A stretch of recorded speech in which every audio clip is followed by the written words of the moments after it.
সাদা সর্ষে 1 চামচ, কালো সর্ষে 1 চামচ, পোস্ত 1 চামচ, কাঁচা লঙ্কা, নুন দিয়ে একটা পেস্ট তৈরি করে নেব।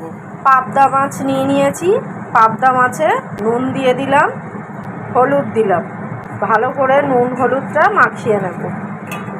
কড়ায় সর্ষের তেল বসিয়ে দিয়েছি, মাছগুলো ভেজে নেব।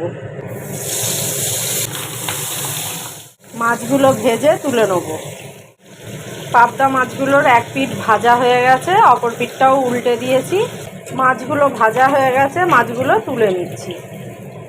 পাবদা মাছগুলো সব ভাজা হয়ে গেছে, এবার এতে কালো জিরে দিয়ে দিলাম, কাঁচা লঙ্কা দিলাম, পেস্ট করে নেওয়া সর্ষে পোস্তটা দিয়ে দিলাম, মিক্সির বাটিটা ধুয়ে সামান্য একটু জল দিয়ে দিলাম।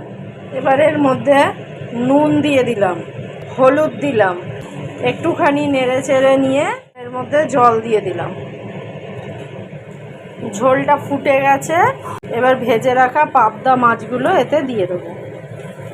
মাছগুলোকে একটু ভালো করে ফুটিয়ে নেব। ওপর থেকে 2টো কাঁচা লঙ্কা চিড়ে দিয়ে দিলাম।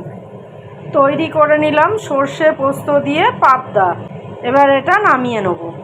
নতুন বন্ধুদের সাবস্ক্রাইব করার জন্য অনুরোধ রইল।